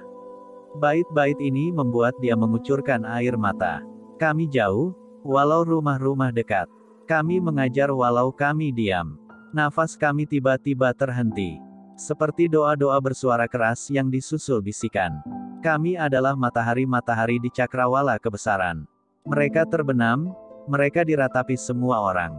Katakanlah kepada musuh-musuh kami bahwa Ibnu Al-Khatib telah tiada. Dan mati, dan siapa yang tak akan mati? Orang-orang di antara kamu yang bergembira. Katakan kepada mereka, bersenang-senanglah hari ini. Karena, dialah yang tidak akan mati. Pengunduran diri dan karya sastra. Nasib buruk hampir menimpa kedua sahabat ini 6 masa-masa terakhir mereka. Mereka berdua hampir terkena malapetaka yang sama. Tapi Ibnu Khaldun lebih beruntung daripada sahabatnya. Hanya dengan mengusir dari wilayahnya dan mengirimnya kembali ke Afrika, Sultan Granada puas. Ibnu Khaldun mendarat di pelabuhan Hanin. Dia bingung dan takut, tak tahu kemana harus pergi. Saudaranya, Yahya, sudah kembali melayani Abu Hamu, Amir Tlemcen. Abi Hamu sangat kecewa dengan Ibnu Khaldun karena sikap tak bersahabat yang sering ditunjukkannya. Ia meninggalkannya dalam keadaan bingung di Hanin. Muhammad ibn Arif, tokoh Bani Arif dan teman Ibnu Khaldun, memohonkan ampunan untuk menolongnya. Akhirnya Abi Hamu mengampuninya dan mengizinkannya datang ke Tlemcen. Dia tiba pada hari pesta Bairam tahun 776 H, 1374 M. Sekarang dia ingin menghabiskan waktunya untuk belajar. Namun, lagi-lagi Abu Hamu menugasinya untuk membujuk suku-suku agar mendukungnya. Ibnu Khaldun berterima kasih dan berpura-pura menerimanya. Namun tampaknya dia benar-benar muak dengan pengalaman-pengalaman politik. Tidak lama kemudian dia meninggalkan Tlemcen, berubah arah dan pergi ke wilayah Bani Arif. Di sana dia bergabung dengan keluarganya dari Tlemcen, dan teman-temannya memohonkan maaf untuknya dari Sultan Abi Hamu. Bani Arif menerima baik kedatangannya dan memberikan salah satu istananya di Benteng Salamah yang terletak dekat Tujin kepadanya dan keluarganya. Ibnu Khaldun menghabiskan waktu 2 tahun di tempat yang jauh dan sepi itu. Untuk pertama kalinya, ia bisa beristirahat dan menikmati ketenangan. Jauh dari masalah-masalah politik dan intrik-intrik istana, dan juga dari bahaya-bahaya dalam perjalanan dan ekspedisi-ekspedisi militer. Untuk pertama kalinya pula dia mendapatkan waktu luang dan kesempatan untuk meneliti dan belajar. Pada masa jeda yang tenang itu Ibnu Khaldun mulai menulis tentang sejarah. Saat itu usianya 45 tahun, penelitian dan kajiannya sudah matang. Dia sudah menghabiskan seperempat abad untuk perjuangan politik, berhasil mengabdi di istana-istana dan negara-negara Afrika Utara, mengaji persoalan-persoalan dan lembaga-lembaga mereka, mempelajari pandangan-pandangan mereka, dan menyeberangi bukit-bukit dan padang pasir di Barbari, bergaul dengan suku-suku barbar dan mempelajari sifat-sifat mereka, kondisi-kondisi dan tradisi-tradisi dalam kehidupan kelompok maupun pribadi mereka. Pikirannya yang cerdas tidak hanya berisi kajian-kajian empirisnya ini, tapi juga dipenuhi pengetahuannya yang luas berkat upaya kerasnya mengisi waktu dengan menekuni buku-buku di berbagai perpustakaan Afrika Utara dan Andalusia. Itu merupakan pengunduran diri yang penuh rahmat dan keberhasilan. Di tempat yang terpencil dan sepi itu Ibnu Khaldun menulis Muqaddimah, sebuah buku mengenai sejarah. Buku itu menjadi kajian dan teori canggih yang menempati posisi tinggi di antara hasil-hasil pemikiran manusia, juga menjadi legenda dalam warisan bahasa Arab. Dia menyelesaikan Muqaddimah yang mengagumkan itu pada pertengahan 779 H, 1377 M, hanya dalam waktu 5 bulan. Kemudian dia merevisi dan memelitur sampulnya. Dengan nada mengherankan dan penuh kepuasan atas keberhasilannya, dia menyatakan, "Saya menyelesaikan Muqaddimah dengan cara mengagumkan ini karena mendapatkan ilham dalam kesendirian saya. Berbagai gagasan ekspresi mengalir ke dalam pikiran saya sehingga membentuk bahan yang matang dan sistematis." Karena telah menyelesaikan Muqaddimah, dia mulai menulis sejarah. Dia menulis sejarah bangsa-bangsa Arab, Barbar dan suku Zanata. Pendek kata, dia menulis bagian-bagian pertama dan terakhir karyanya dalam bentuk yang hingga kini masih ada. Dia tak berniat menulis sejarah umum umat manusia. Objek utamanya adalah menulis sejarah negara-negara Afrika Utara dan Barbar. Karena itu dalam Muqaddimah dia menyatakan, "Dalam buku saya sudah menerangkan dengan detail sejarah Barbari, baik secara spesifik maupun umum. Maksud utama karya itu untuk generasi-generasi, bangsa-bangsa dan kerajaan-kerajaan Barbari. Saya tak memasukkan sejarah negara-negara lain karena keterbatasan pengetahuan saya mengenai kondisi-kondisi di timur dan bangsa-bangsanya, dan karena sejarah-sejarah yang ada sekarang tak cukup lengkap dan penyajiannya tak sesuai dengan keinginan saya. Namun, dia mengubah rencananya dan memutuskan menulis sejarah umum umat manusia. Tapi karena tinggal di tempat yang sepi dan tak memiliki buku-buku rujukan penting, dia memutuskan pulang ke Tunisia, kampung halamannya. Di sana beberapa perpustakaan yang besar akan memberikan kesempatan kepadanya untuk melakukan penelitian. Peristiwa ini terjadi pada pertengahan 780 H, 1378 M atau setelah menyelesaikan Muqaddimah dan beberapa bab mengenai sejarah bangsa-bangsa Arab dan Barbar. Saat itu Sultan Abul Abbas, Amir Konstantin yang merebut Bougie dari kemenakannya, Amir Muhammad, dan mengangkat Ibnu Khaldun sebagai hajibnya membenci Ibnu Khaldun dan berusaha menangkapnya. Tapi dia melarikan diri ke Biskra. Sultan pun menangkap saudaranya, Yahya, di Bona dan merampas harta mereka. Selama beberapa saat Abul Abbas mencari kesempatan untuk menguasai Tunisia, menterinya, Ibnu Tafrakin, yang menjadi diktator beberapa saat dan kekuasaannya direbut Sultan Abu Ishaq, pergi menemui Abul Abbas dan membantunya untuk mewujudkan cita-citanya. Pada 771 H Abul Abbas bergerak menuju Tunisia dengan kekuatan besar dan merebutnya dari tangan Sultan yang masih kanak-kanak, putra Abu Ishaq. Secara berturut-turut dia menguasai seluruh wilayah Tunisia. Kerajaan Hafsiyah bangkit kembali dengan kuat dan berdiri tegak. Sejak peristiwa-peristiwa yang terjadi di Bougie hubungan Sultan Abul Abbas dan Ibnu Khaldun terganggu. Katakanlah, sejak lebih dari 10 tahun sebelumnya. Ketika memutuskan pulang ke Tunisia karena tergerak cinta kampung halaman dan keinginan kuatnya untuk belajar, dia menulis surat kepada Sultan Abul Abbas untuk memohon ampunan dan izin untuk kembali. Sultan mengampuninya. Maka, dia meninggalkan Bani Arif pada Rayab tahun 780 H, menyeberangi padang pasir dan, dalam perjalanannya itu, membelok ke Konstantin. Di sana dia tinggal sebagai tamu Amir Ibrahim, putra Sultan Abul Abbas. Dia menemui Sultan Abul Abbas yang saat itu memimpin pasukannya yang berusaha memadamkan revolusi di beberapa wilayah negaranya. Dia menemuinya di daerah pinggiran Susa. Sultan menerimanya dengan ramah, menghormatinya dan berkonsultasi kepadanya tentang masalah-masalah yang dia hadapi. Kemudian dia mengirimnya ke Tunisia dan memerintahkan untuk memberikan apapun keinginannya, baik tinggal maupun biaya hidup. Untuk pertama kalinya sejak berusia kurang dari 20 tahun pada 753 H, Ibnu Khaldun tiba di Tunisia. Dia mengirimkan sesuatu untuk keluarganya di Bani Arif.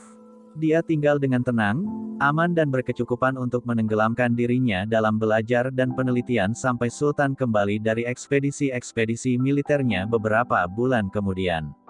Sultan memberikan bantuan kepadanya, menjadikannya sebagai salah seorang sahabat karibnya dan mendesaknya untuk menyelesaikan pekerjaannya. Ibnu Khaldun sadar bahwa intrik-intrik lama sedang berlangsung untuk menentangnya, dan pada akhirnya menggerogoti perlindungan Sultan. Pentolan penyebar intrik-intrik ini adalah musuh lamanya, Mufti Besar, Al-Faqih Ibn Arafah. Ibnu Khaldun menjelaskan penyebab permusuhan Ibnu Arafah dalam dewan-dewan sastra, sehingga murid Ibnu Arafah lebih senang mengikuti kuliah-kuliahnya, dan kegiatan-kegiatannya dengan pejabat-pejabat istana. Meski demikian, rasa dengki kepada Ibnu Khaldun masih ada dalam hati Ibnu Arafah, dan dia berusaha menurunkan posisinya. Untuk beberapa saat intrik-intrik ini tak mengakibatkan apapun karena posisi dan prestisenya begitu kuat. Ketika mengumpulkan bahan untuk penelitian sang sejarawan mulai menyempurnakan karyanya dan merevisi serta mengembangkannya. Saat selesai, kapi pertama karyanya itu diserahkan kepada Sultan Abul Abbas, pelindungnya, pada awal 784 H 1382 M.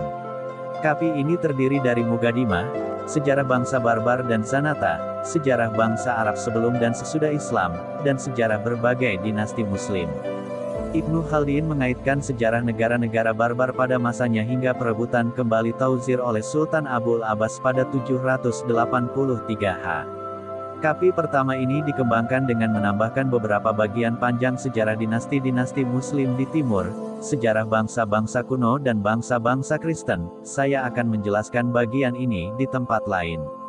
Pada hari menyerahkan kapi pertama bukunya itu kepada Sultan Abul Abbas, Ibnu Khaldun membacakan sebuah puisi panjang yang terdiri dari sekitar 100 bait. Puisi itu berisi karakter dan perbuatan-perbuatan sang sultan, sambil mengharapkan bantuan dan perlindungannya, dan menunjukkan arti penting karyanya. Salah satu puisi terpentingnya itu dimulai dengan, "Adakah, selain rumahmu, tempat pengungsian bagi orang asing?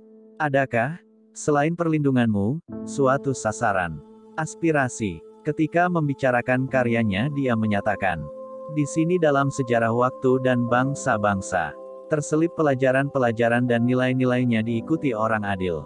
Saya meringkas semua buku tentang bangsa-bangsa kuno, dan mencatat apa yang mereka buang.